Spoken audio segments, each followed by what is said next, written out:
गांव आनंदपुर अपने सुंदर पेड़ों और चहकते पंछियों के लिए मशहूर था। गांव का हर दिन पंछियों के मधुर गीतों से शुरू होता था। सबसे प्यारी आवाज वाला पंछी नीलू गांव के बीचों बीच पुराने बरगद के पेड़ पर रहता था। नीलू नाम की कोयल, जिसकी आवाज इतनी मधुर थी कि सुनकर हर किसी का मन खिल उठता था। मीरा गांव की एक प्यारी बच्ची नीलू की सबसे बड़ी प्रशंसक थी। हर सुबह मीरा बरगद के पेड़ के नीचे बैठकर नीलू का गीत सुनती और उसकी मधुर धुनों में खो जाती। नीलू का गीत मीरा के दिल को बहुत सुकून देता था। मीरा और नीलू के बीच एक अनोखा संबंध बन गया था, जैसे दोनों एक दूसरे को अच्छे से समझते हों। एक दिन गांव में एक अजनबी आया। उसने कहीं से सुन रखा था कि इस गांव में नीलू नाम की कोयल बहुत अच्छी आवाज में गाती है।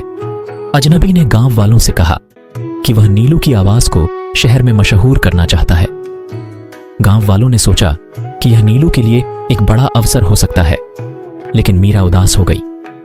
उसे नीलू के बिना अपनी सुबह की कल्पना भी नहीं कर सकती थी।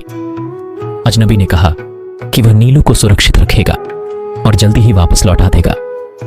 मीरा ने भारी मन से नीलू को अलविदा कहा। नीलू को शहर ले जाया गया और उसका गीत रिकॉर्ड किया गया।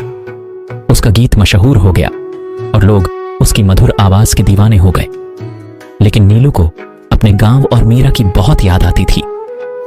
शहर की चमक धमक में भी उसे अपने बरगद के पेड़ की छांव और मीरा की मासूम हंसी याद आती थी। एक दिन नीलू ने वापस अपने गांव लौटने का फैसला किया। गांव वालों ने नीलू का गर्मजोशी से स्वागत किया और मीरा की खुशी का ठिकाना नहीं रहा।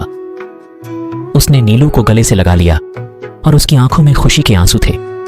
नीलू ने फिर से अपने बरगद के पेड़ पर बसेरा बना लिया और अपने मधुर गीत से गांव को सजाने लगा। अब गांव वालों ने समझ लिया कि सच्ची खुशी अपने प्रियजनों के साथ रहने में है।